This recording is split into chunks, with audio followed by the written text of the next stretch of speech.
Hello everyone, UGC net 2025 दिसंबर का exam बहुत जल्द आने वाला है 40 to 45 डेज़ में। और सब लोग बहुत ज़्यादा नर्वस हैं, जो लोग प्रिपरेशन कर रहे हैं या सीरियस है उस प्रिपरेशन को लेकर। तो बहुत ज़्यादा नर्वस है कि क्या हमारा जो टारगेट है वो अचीव हो पाएगा या फिर नहीं हो पाएगा, है ना।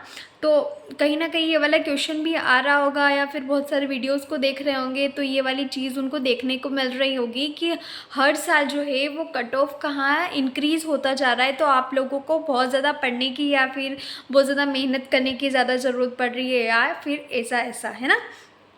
तो सबसे पहले तो ये कि पेपर की जो कट ऑफ जो है वो इस चीज़ पर डिपेंड करता है कि पेपर का जो लेवल है वो कैसा है।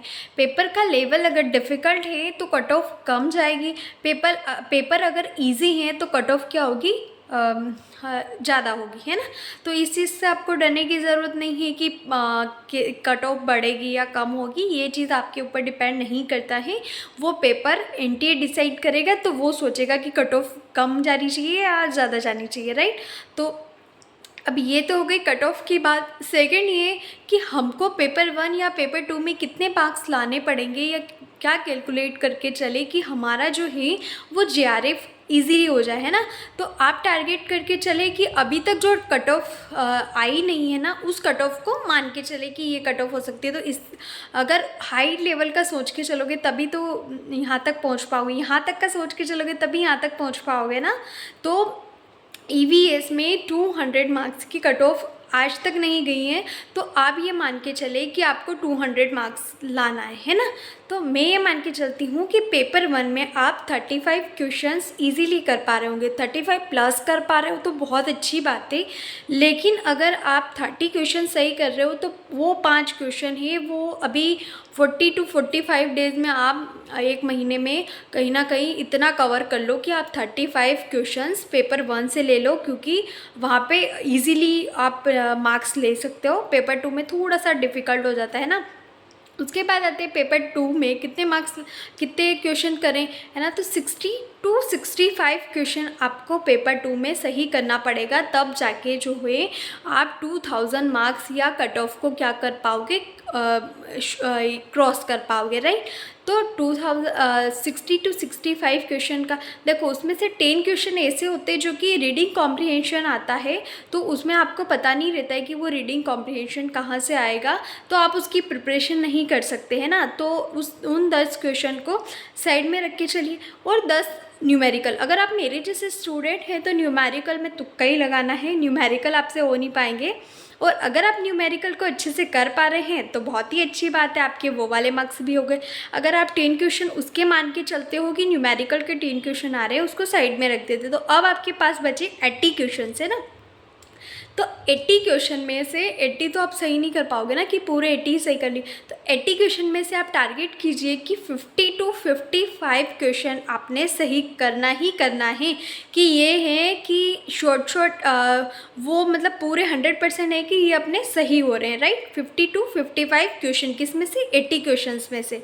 उसके बाद आपके पास में अगर आपने 55 क्वेश्चन उधर सही कर लिए और इधर आपके पास बचे 80 में से 55 गए, तो 25 क्वेश्चन और आपके पास बचेंगे, राइट। तो 25 क्वेश्चन तो ये, और रीडिंग कॉम्प्रिहेंशन और न्यूमेरिकल के जो 20 क्वेश्चन साइड में निकाले थे वो इन को प्लस करेंगे तो वो हो जाएंगे 45 क्वेश्चंस। अब 45 क्वेश्चन में से मैं ये मान के चलती हूँ कि हमारे स्टूडेंट का लक इतना तो अच्छा है कि 45 में से कहीं ना कहीं आप 5 या 6-7 क्वेश्चन आपके सही निकल के आ रहे हैं, राइट। तो हो गई ना 55 टू या तो 63 64 समथिंग आप जा पा रहे हो ईजीली, है ना। तो ये हो गए अपने 65 मार्क्स। और अगर 45 में से बहुत इजीली आप अगर उनमें से हो कि श्योर हैं कि यार ये वाला सही है, तो ये भी उधर प्लस कर लो। पर अब हो गए अपने पास 60 to 65 क्वेश्चन जो आपके पेपर 2 में सही है, 35 जो आपके पेपर 1 में सही हो रहे हैं, राइट, है ना। तो ये हो गया ना आपका 100 मार्क्स का पूरा पेपर की आपने 100 क्वेश्चन जो है 100 क्वेश्चन जो है वो सही कर लिए, है ना। तो अब आपके बन जा रहे हैं 20 100 मार्क्स, है ना।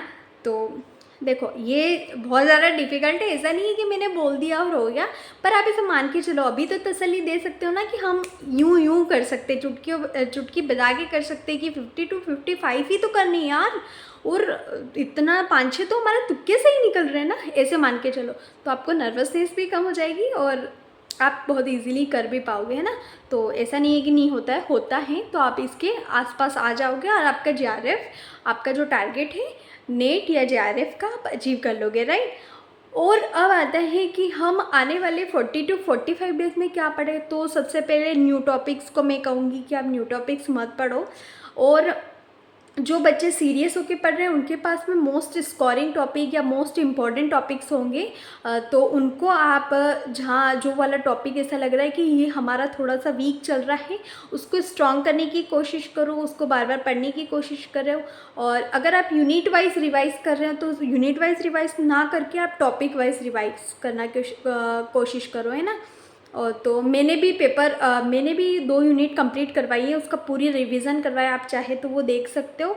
और अब मैं जो मोस्ट स्कोरिंग टॉपिक्स के जो टॉपिक दिए थे ना मैंने, उनको एक एक करके कवर करवाने वाली हूँ। आप चाहे तो मुझसे कवर कर सकते हैं, जिसमें अपन बहुत इजी वे में उसको समझेंगे और ट्रिक्स भी लगाएंगे जहाँ जहाँ ट्रिक्स की ज़रूरत होगी। जैसे वेदरिंग में रोक्स होते हैं ना, स्टेबल टू अनस्टेबल जाना होता है, या फिर क्रोनोलॉजी आ जाती है डिज़ास्टर्स में, या फिर बहुत सारे ऐसे क्रोनोलॉजी वाले क्वेश्चन आ जाएंगे। तो उनको हम इजीली निमोनिक्स के थ्रू पढ़ने की कोशिश करेंगे, आप चाहे तो मुझसे पढ़ सकते हैं। और ये था अपना एक छोटा सा स्ट्रैटेजी, मेरा स्ट्रैटेजी कि यार क्या हो सकता है। देखो मैं पढ़ने का नहीं बता सकती कि आपको एक दिन में इतना पढ़ना पड़ेगा या फिर इतना पढ़ना पड़ेगा, क्योंकि वो सब चीज़ आपके ऊपर डिपेंड करती है, आपके पास का एनवायरनमेंट कैसा है उस चीज़ पर डिपेंड करता है कि आप कितने घंटे निकाल पा रहे हैं या नहीं निकाल पा रहे हैं। कभी कभी ऐसा होता है कि आप एक दिन में 8-10 घंटे पढ़ लेते हैं, पर दूसरे दिन आपको 1 या 2 घंटा ही मिल पाता है मुश्किल से, है ना। तो वो चीज़ आप आपके हिसाब से लेकर चलें, पर कंटिन्यूसली कछुए की चाल चलते चले 40 टू 45 डेज़ में, ताकि आपका एग्ज़ाम जो है अच्छे से हो जाए और आपका जो टारगेट है वो आप अचीव कर ले। Okay, so bye bye, thank you, thanks for watching.